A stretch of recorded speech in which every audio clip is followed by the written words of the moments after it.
In the year 476 AD, the Western Roman Empire fell. In its place, Europe entered a new era, one defined by kings and queens, yes, but also popes, monasteries, and a growing unease about the future of humanity. In response, people began to flee society.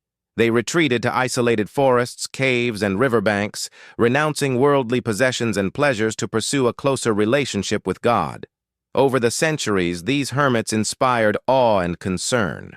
People marveled at their ability to live without wine, women, or song. They questioned how such men sustained themselves. How could they endure solitude? And what did they see in these barren landscapes that made them so compelling? The appeal of the hermit's life led some popes to embrace it. Pope Celestine, for instance, built a small hut near Rome and withdrew to it for part of each year. Yet most priests were reluctant to abandon community life. That was until Benedict of Nursia was born around 480 AD. By the age of 18, he had already visited the Holy Land 3 times. But upon his return to central Italy, he encountered a different kind of landscape, the decaying Roman countryside. Farmers had abandoned their fields. Barren hills were covered in bandits. And in these troubled times, Benedict felt called to offer an alternative to society's decay, a way of living that rejected violence, materialism, and the decadence of the Roman aristocracy. So he decided to build a monastery, and now we want to hear about it. Once you enter the monastery courtyard, you remove your shoes. The white stones are cool beneath your bare feet. No leather, no wood, no carpet separates you from the earth.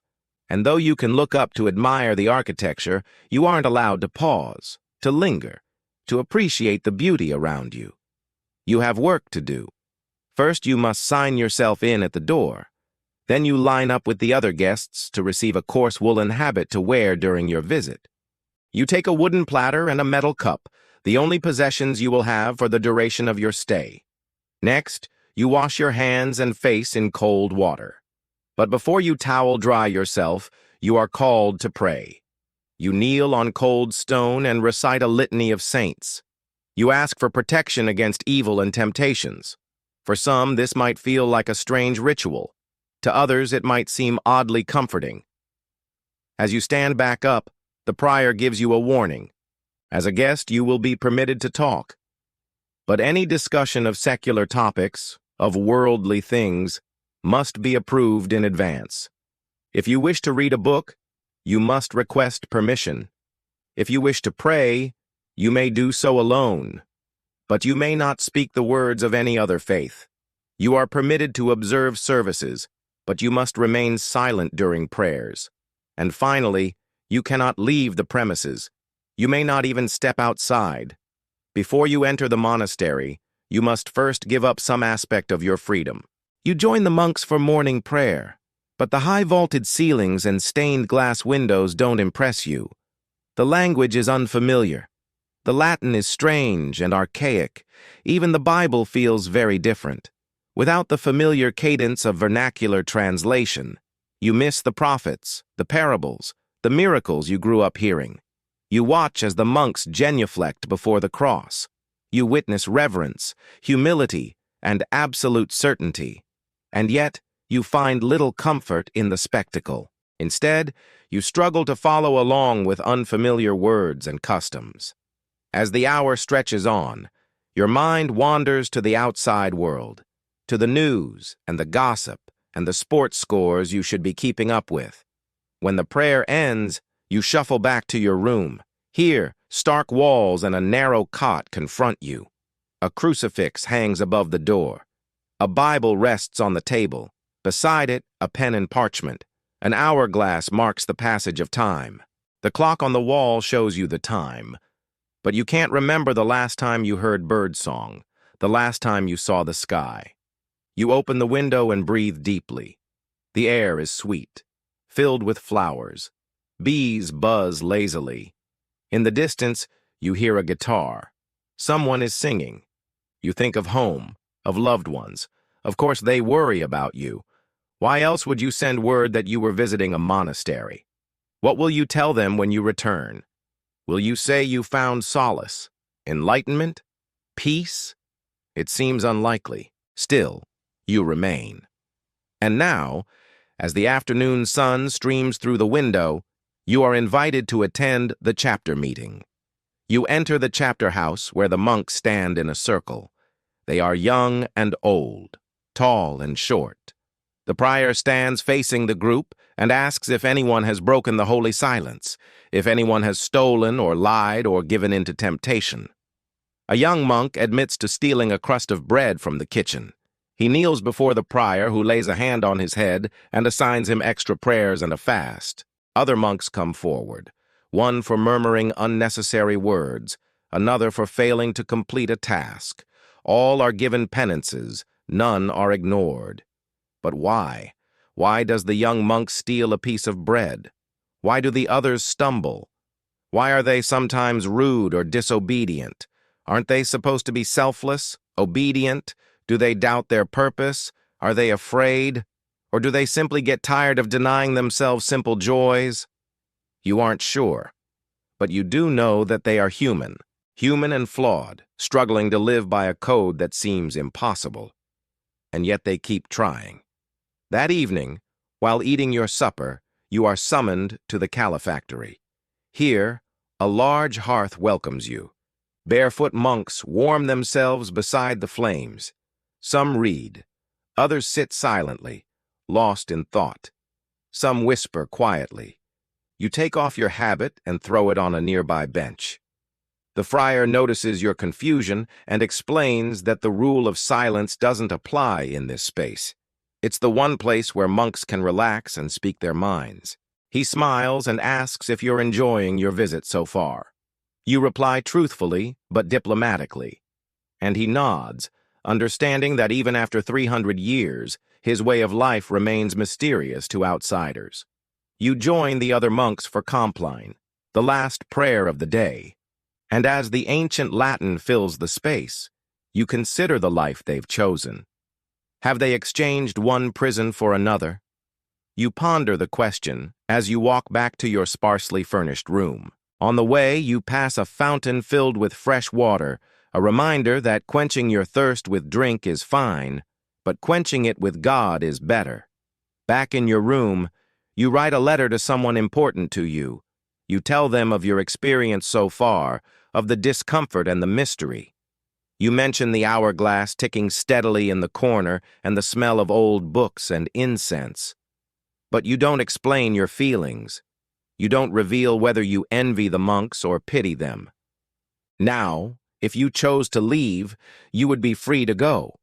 But you stayed longer because you wanted to understand. Tomorrow, you'll depart.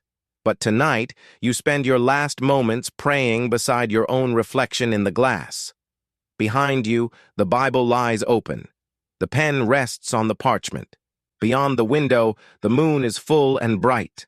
Outside the monastery, the world keeps turning. But within its sturdy walls, the monks are waking for the first prayer of the day. And you are about to join them. Welcome to Matins. You shuffle into the dimly lit church, drawn by the sound of chanting. There are no pews or chairs. Everyone kneels on cold stone, everyone but you. You stand stiffly near the back, feeling conspicuous, uncomfortable. The friar motions for you to join the others in prayer. You kneel. You can't recall the last time you prayed. You've never been good at this, but the familiar words of the Lord's Prayer eventually come to you. And as the Latin fills the space, you focus on repetition. You listen to the echoes, allowing yourself to forget the chill, the stiffness of kneeling, the weight of centuries pressing down on your shoulders. You turn your thoughts away from the outside world, from everything you know and love and fear. And just for a moment, you don't think of anything at all. In the last episode, we entered the cloister, where our choices affected the daily life of a medieval monk. From rising early to tending the fields, every action was dictated by rules. Now imagine a slight shift in perspective. We remain in a world bound by customs and laws, but enter the role of someone new. No longer a servant of God, but a scholar, a seeker of knowledge, a student of the divine. Welcome to the second episode of Monastic Life, where the quietest acts of rebellion are written not in blood, but in ink. Before we begin, we ask you to support our work. Your contributions allow us to keep our videos free for everyone. If you'd like to learn how you can help us produce these videos, please see the link below. Now, as with the previous episode, you begin as a young man, having chosen a path for yourself. But here, the road ahead is less clear. There are no set hours or tasks. Instead, there is the freedom to study, to debate, to challenge, and even to change one's mind. The year is 1378, and you find yourself in Prague, the beating heart of Central Europe, a city of cobbled streets and towering spires where trade flourishes and three rivers converge, making it a hub for merchants, scholars, and dreamers. Its castle overlooks the scene, a reminder of both wealth and obligation. For this is a city not just of opportunity, but of tradition. The influence of the Holy Roman Empire is strong, and the Catholic Church holds sway over many aspects of life, shaping not just the spiritual destiny, but the everyday experience of its citizens. It is also home to one of the oldest universities in the region, a place where minds gather to explore, to discuss, and to dissect ideas. Here, under the watchful gaze of masters and professors, you have the chance to delve into the depths of theology, law, medicine, and philosophy. But this is no ordinary classroom. This is a stage where ideas clash like swords, and where the pursuit of knowledge is a battle fought not with steel, but with wit. The air is thick with discussion, and the clink of tankards as students and scholars alike engage in spirited debates late into the night. You are among those gathered here, drawn by an insatiable curiosity and the desire to understand the world around you. What you study, what you choose to explore, will depend on your background, your interests, and the times in which you live.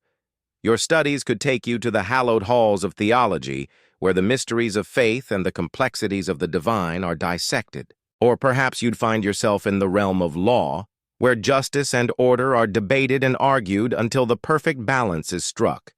Maybe your path leads to the study of medicine, where the intricacies of the human body and the secrets of healing are uncovered.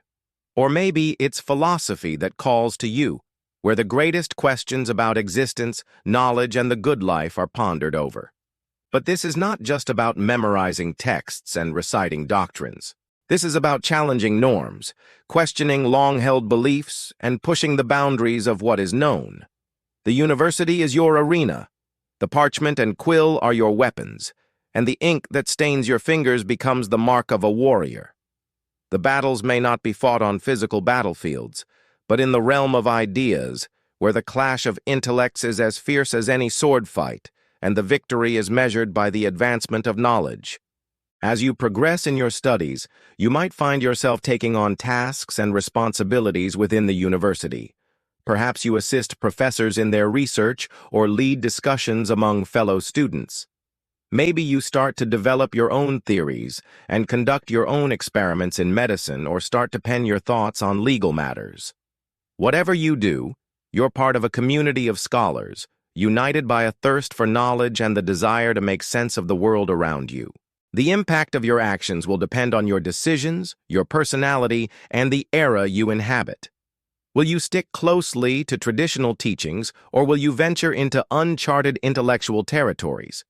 Will you focus on advancing existing knowledge, or will you challenge the status quo and propose radical new ideas? The choice, as always, is yours.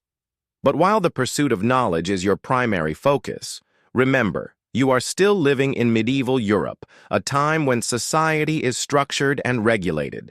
As a student, you are expected to respect and adhere to the social norms of your time. This means being aware of the rigid class structure, the importance of religion, and the expectations placed upon you based on your position in society. Class divisions are significant, and your social standing will influence your interactions and opportunities. Religion permeates daily life and is intertwined with politics and culture. As a student, you'll be navigating a world where theological debates are not just confined to classrooms, but often spill into the public square.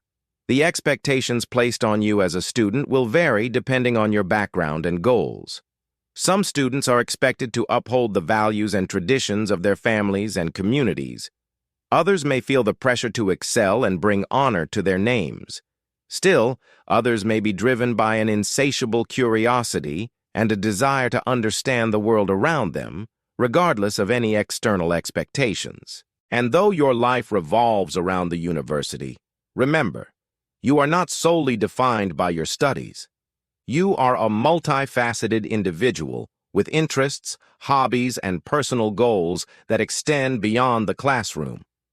Perhaps you enjoy playing a musical instrument or engaging in sports popular in medieval Europe, such as falconry, hunting, or horseback riding. Maybe you find solace in writing poetry or composing music. Whatever your interests, they enrich your life and provide balance to your academic pursuits. But beyond these personal pursuits, you also have agency in shaping your life as a student. You can choose your friends, form study groups, and decide how you respond to the challenges and pressures you face. Your relationships will be a significant part of your life during this time. Friendships formed at the university can last a lifetime, offering support, camaraderie, and intellectual stimulation. Remember, your actions and relationships will have consequences. The decisions you make can advance or hinder your studies. Your friendships can provide invaluable support or lead you into unexpected situations. Your reputation as a scholar can be enhanced or tarnished based on your behavior and the quality of your work.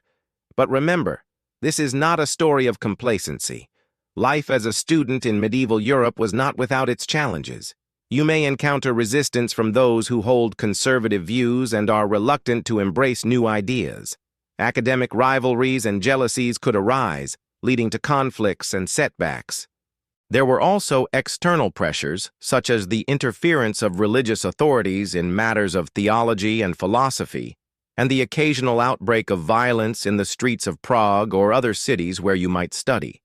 Despite these challenges, your life as a student in medieval Europe offers a unique blend of tradition and change.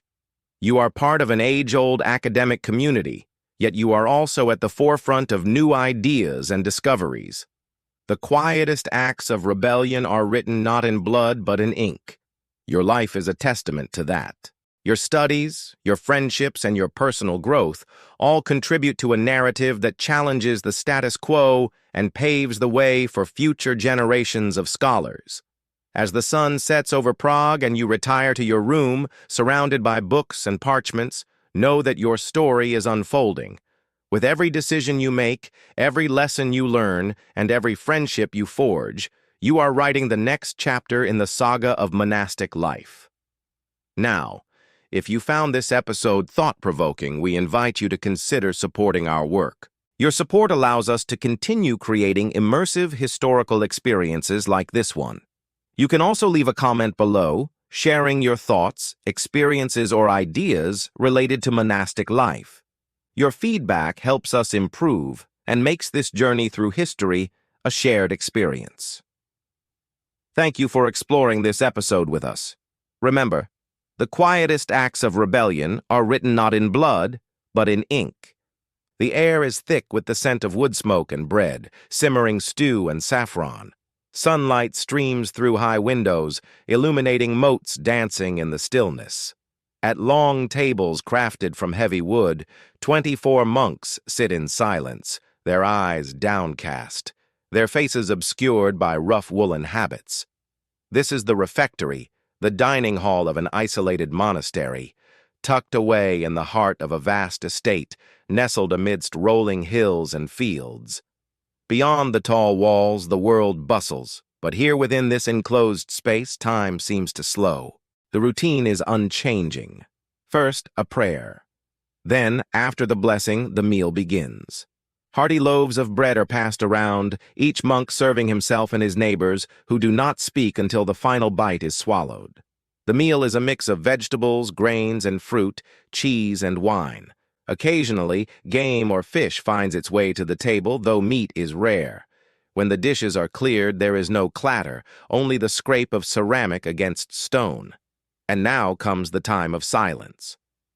Afternoons in the monastery are dedicated to solitude, a chance to reflect on one's prayers, readings, and work. For the younger monks, this may mean tending to the gardens or livestock. For the elderly or infirm, it might mean rest. And for many, it means work. In the scriptorium, they copy manuscripts, their quills scratching across parchment. In the chapter house, they prepare records and correspondence. In the infirmary, they tend to the sick. And in the kitchen, they ready supplies for the evening meal. But for some, the afternoon brings conflict, frustration, and despair. They are the builders, those who, with sweat and aching muscles, maintain the fabric of the monastery. They repair crumbling walls, mend collapsing roofs, and clear debris from the fields. Often overlooked, their work is essential. If left undone, the whole community would surely fall apart. As the hours pass, a familiar rumble echoes through the halls. It's the call to prayer, summoning the monks back to the refectory for an evening of shared worship and simple sustenance.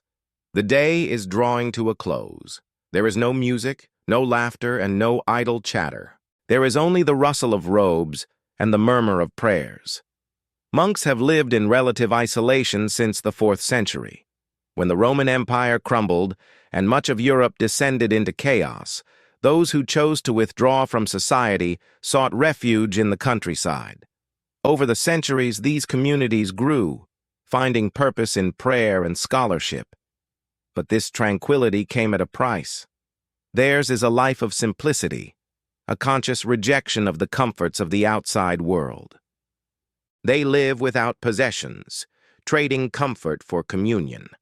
They wear rough woolen habits to remind themselves of their humility and pray multiple times a day, seeking solace in solitude.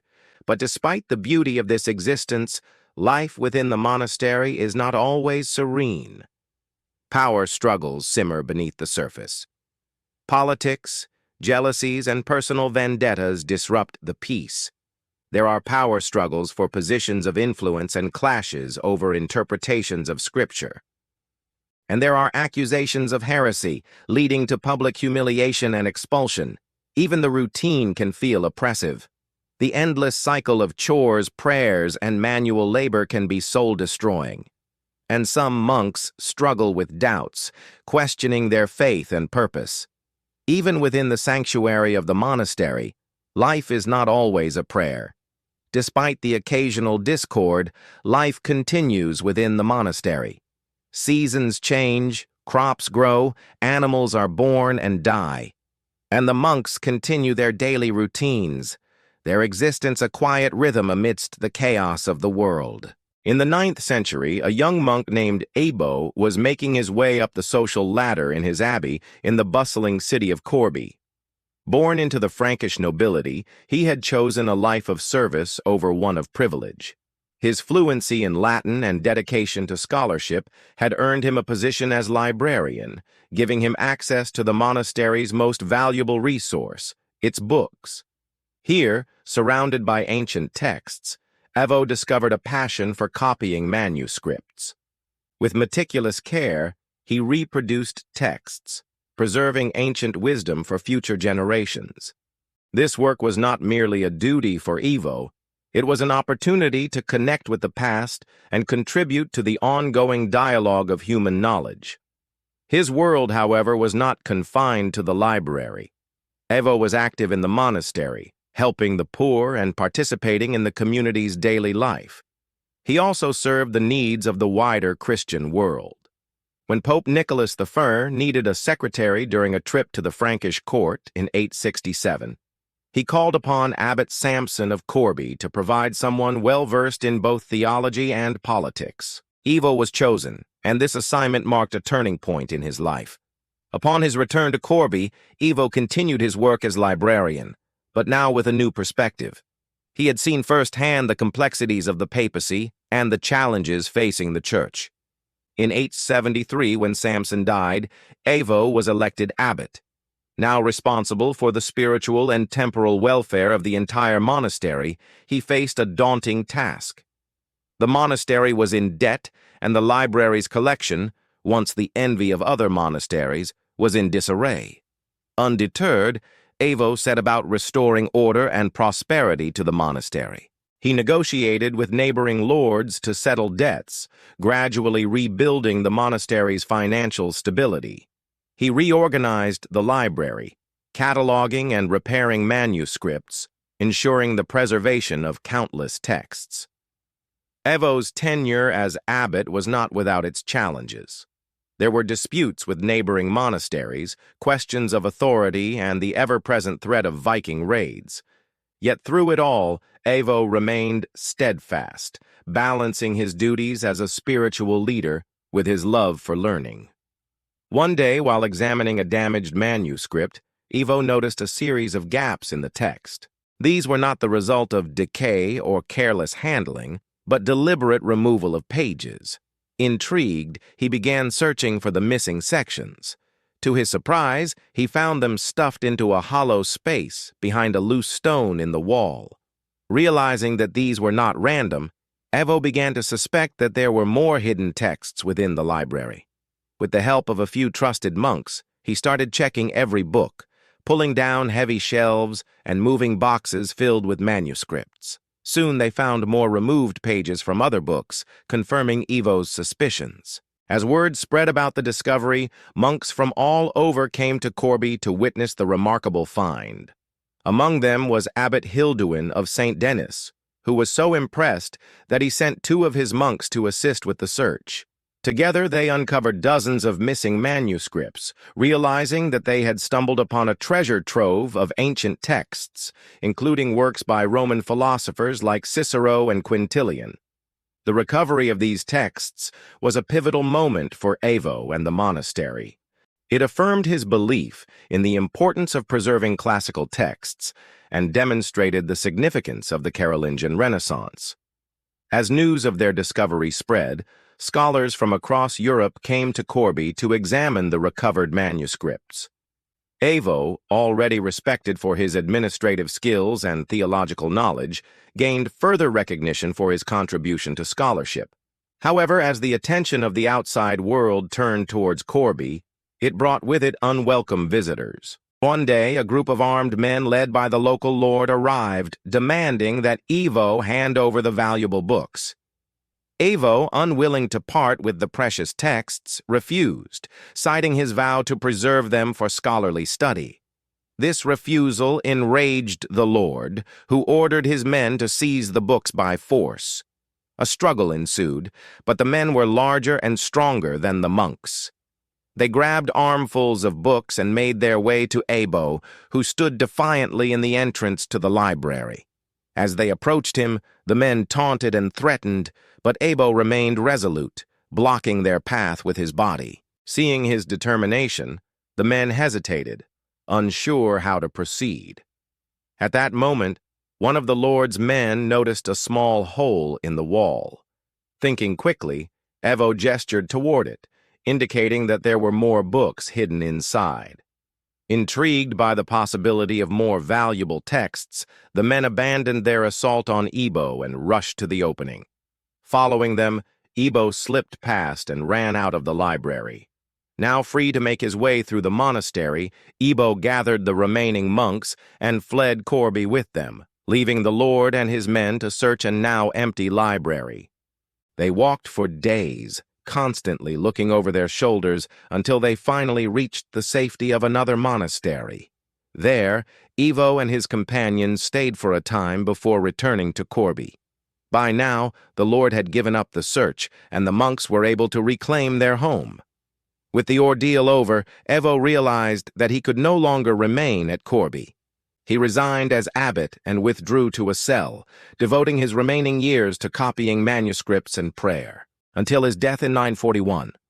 His legacy, however, lived on in the vibrant intellectual community he helped create, a testament to his unwavering dedication to scholarship and faith. Today we stand in the shadow of the very walls Evo once walked. The scriptorium is silent now, its quills and parchments gathering dust.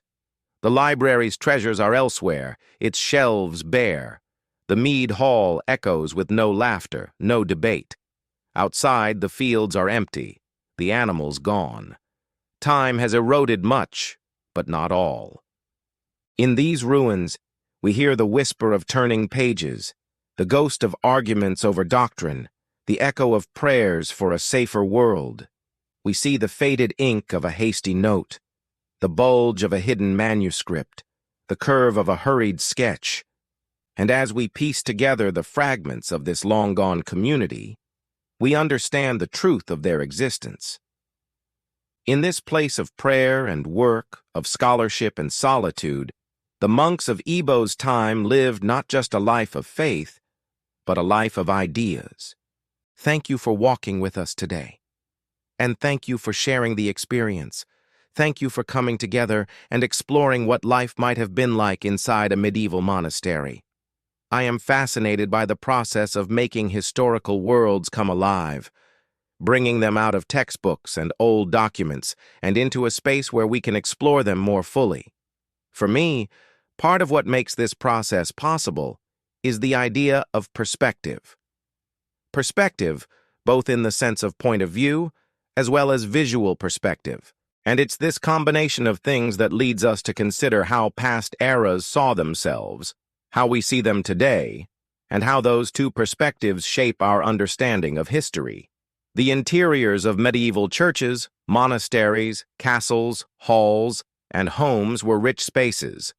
They were sites of politics, religion, daily life, feasts, arguments, rituals, love, loss, everything that makes up the full arc of human existence. Of course, this was true of the monastery, a building type that, despite its intended purpose of quiet contemplation, contained all the complexity and contradiction of the human condition. In my mind, this complexity is encapsulated best in the idea of perspective.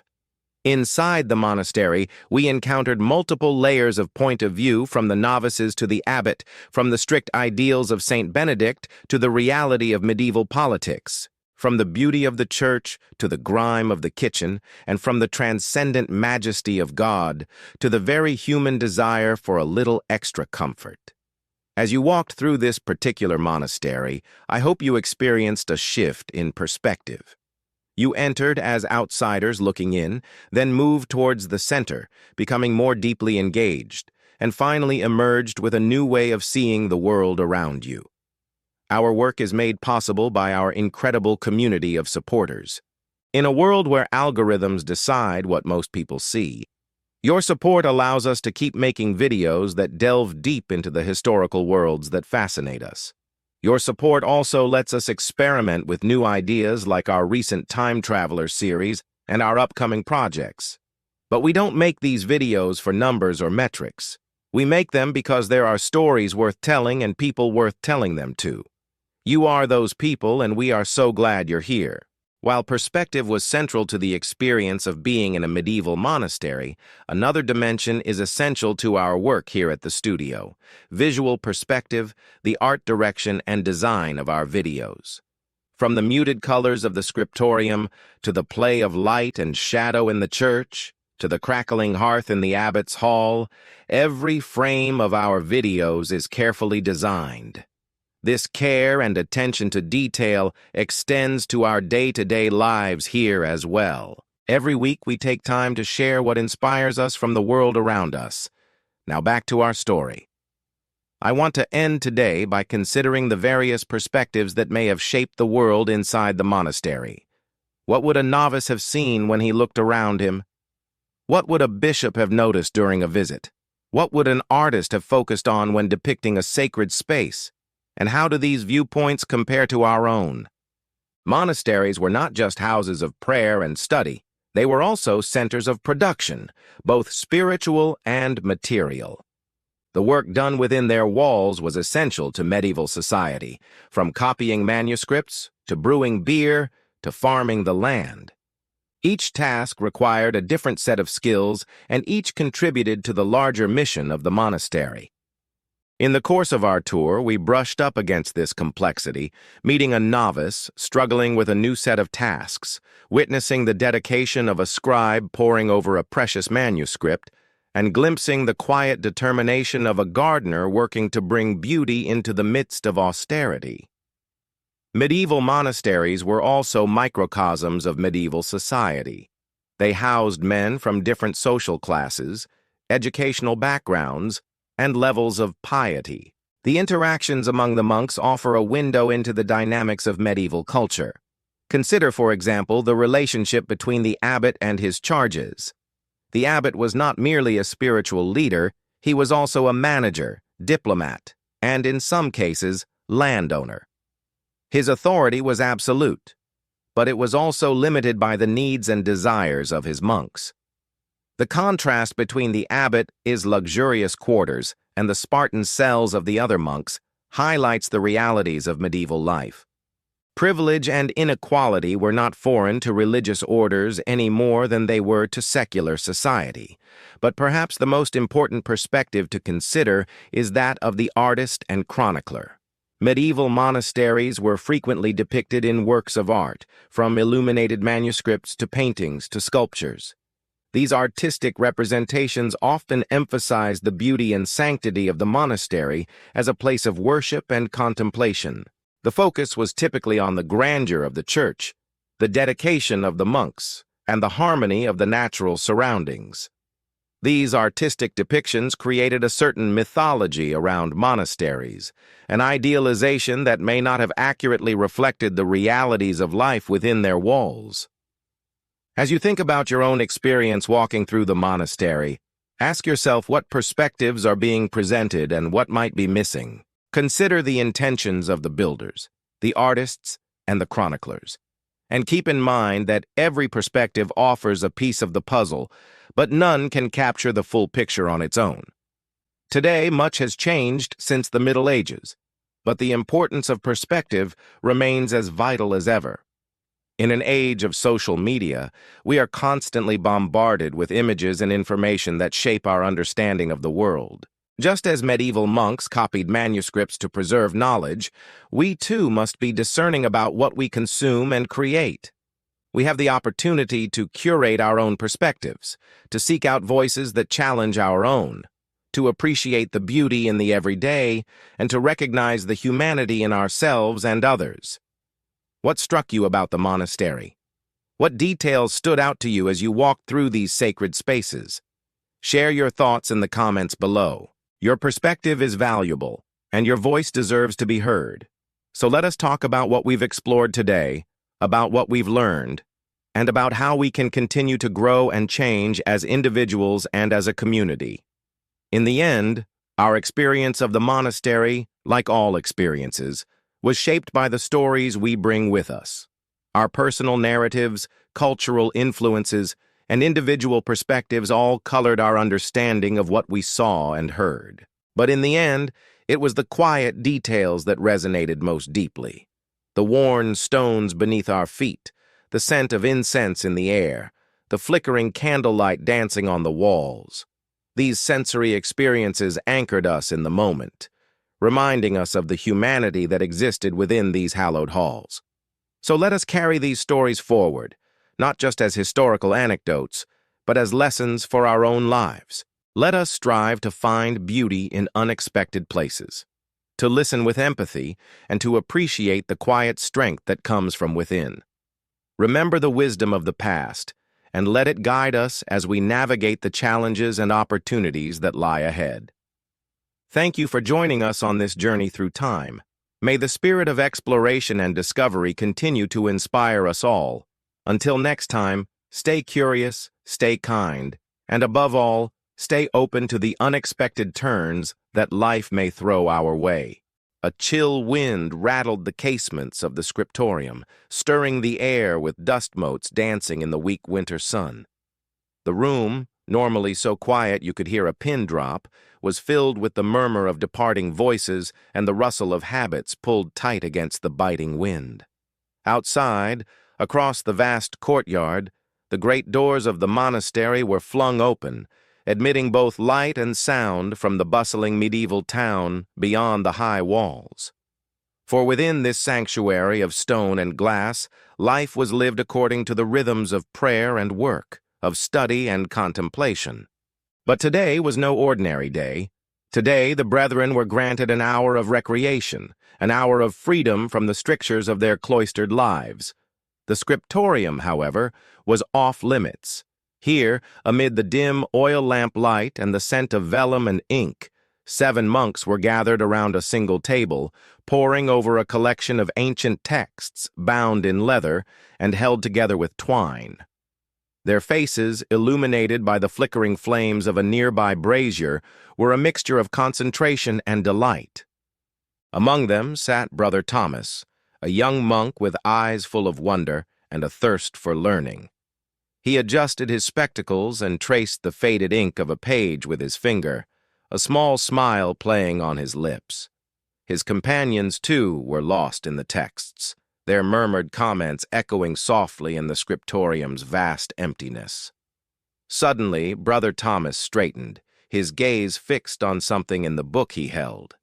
His brothers looked up, curiosity etched on their faces as Thomas began to speak, his voice hushed but excited. "Look here," he said, pointing to the brittle page. "What is this?" The others leaned closer, their murmurs fading to awestruck silence. In the candlelight, they saw an inscription, a name almost completely erased by the passage of time, but one word remained, a word that sparked recognition and excitement among the gathered monks. Jan Hus. The very name echoed with significance in the scriptorium, carrying with it the echoes of controversy and courage that had once shaken the foundations of the church. As twilight deepened and the abbey fell silent, these 7 monks continued their hushed discussions, their voices weaving tales of Hus and his followers, of reform movements and the turbulent times that had birthed them. Little did they know that they themselves were about to step into a story older than their abbey, a tale whispered through the centuries by the ghosts of those who dared to question, to dissent, and to dream of a different kind of church. The year is 1418, and you are a novice monk at a remote monastery nestled amidst the rolling hills of Bohemia. Your days have been filled with the rhythm of prayer, work, and study. Your nights, with dreams of a world beyond the abbey walls, a world you once knew intimately before taking your vows of poverty, chastity, and obedience. Now the scriptorium, with its shelves laden with ancient texts and the scent of aging parchment, has become your haven. Here, amid the quiet murmur of turning pages and the scratch of quill on vellum, you find solace and a connection to a world that feels both timeless and strangely modern. But tonight, as the glow of candlelight flickers across the worn wooden table, you find yourself drawn into a story that will challenge everything you thought you knew about the history of your order and the church itself. The tale of Jan Hus, a reformer, whose teachings questioned the very foundations of the religious establishment. Born in the late 1369, Jan Hus was a Czech theologian and preacher whose ideas shook the foundations of the Catholic Church during a time when Europe teetered on the brink of major change. A university graduate, Hus rose to prominence as a preacher in Prague, where his sermons attracted large crowds eager to hear his passionate calls for reform. But his popularity soon drew the attention of the church authorities, who saw Hus's growing influence as a threat to the established order. They accused him of heresy, specifically for his views on the nature of the Eucharist and his criticism of church corruption. Despite mounting pressure to recant, Hus refused to back down, becoming a symbol of resistance against papal authority. In 1415, he was summoned to the Council of Constance, where he faced trial and ultimately was burned at the stake. His death, however, did not mark the end of the movement he had inspired. Followers known as Hussites emerged across Bohemia and Moravia, advocating for reforms and social change. These movements led to significant upheaval, culminating in the defenestration of Prague in 1419, where an angry crowd threw two imperial governors out of a window, marking a pivotal moment in Czech history and paving the way for the Hussite Wars. This period of intense religious and political upheaval reverberated throughout Europe, influencing figures such as John Wycliffe, Martin Luther, and the Protestant Reformation. And now here you are, a novice monk in the scriptorium, about to embark on a journey through the tumultuous legacy of Jan Hus and the profound impact he had on the course of history. The scriptorium was not just a place of work, it was a repository of history. Its shelves groaned under the weight of centuries, each book a silent witness to the ebb and flow of ideas and events that shaped the world outside the monastery walls. The monks, custodians of this living history, took pride in their task, carefully preserving and copying manuscripts that served as both records and reflections of their times. The texts they copied weren't just religious treatises or pious chronicles. They were windows into a world where ideas clashed, where reform movements challenged the status quo, and where the thirst for knowledge burned brightly despite the attempts to snuff it out. Amongst the books in their care, there were copies of Hus's writings, his sermons and theological tracts, as well as accounts of the Hussite movement and the upheavals that followed his execution.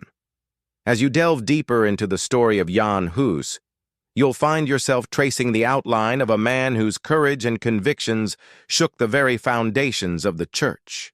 Hus's teachings, initially popular among the common people of Prague, resonated with those who felt alienated by the perceived corruption and abuses of power within the church hierarchy. His ideas spread like wildfire, finding fertile ground in a society that was ripe for reform. In the scriptorium surrounded by the tangible remnants of these historical currents, you'll begin to understand the fervor and passion that fueled the Hussite movement, a movement that challenged not only religious doctrines, but also social structures and political power. But be warned, young monk, the story of Jan Hus is not just a tale of ideas and ideals. It's a story of persecution and pain, of the struggle between those who clung to tradition and those who dared to imagine a different kind of Christianity. As you turn the brittle pages of ancient texts and read Hus's impassioned words, remember that behind every book is a story, behind every inscription, a life.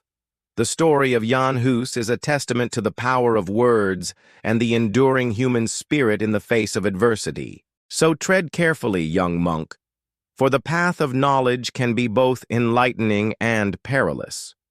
You may find that the truths you uncover challenge your own beliefs and shake your faith in the very foundations of the church. Are you ready to face what you might find? Are you prepared to confront the darkness that lurks in the shadows of history? Or will you turn away, seeking only the comforting rituals and familiar doctrines of your cloistered life? The choice, young monk, is yours. The books are open, the stories waiting to be told. What will you do? And now, the last bell has rung. The fire has burned low, the footsteps have faded, and the cold stone walls of the monastery are quiet once more. Tonight, you've walked through a world shaped by silence and structure, a world where time was measured not in hours, but in prayers, where obedience was a discipline, and even rebellion was quiet. You've risen before dawn in a cold cell, walked barefoot through cloister walks, and bowed your head to a rhythm of life that never changed. You've heard the voice of Jan Hus, not shouting, but standing firm even when the fire came. You've traced the outlines of missing pages, held fragile volumes copied by tired hands, and wondered what knowledge we've lost, or were never meant to find. And you've stood at the abbot's table, beneath arched ceilings and flickering chandeliers, watching as rules bent quietly under the weight of custom and privilege. The medieval monastery was, in many ways, a contradiction, a place of simplicity, and yet complexity, of peace, and yet quiet strain, of sacred vows and very human choices. It was not glamorous, it was not easy, it was, above all, enduring. And though it belongs to a distant past, echoes of it remain in old stone buildings, in ancient hymns, and even perhaps in the soft comfort of routine that we still seek today. Now, as the world of candlelight and parchment drifts further into the past, return to your own bed. Let the silence settle around you. There are no bells here, no matins, no stone floors to cross in the dark. Just the hush of sleep, the warmth of the present, and the memory of a place where silence once meant everything. Rest well. You are far from the monastery now. Good night.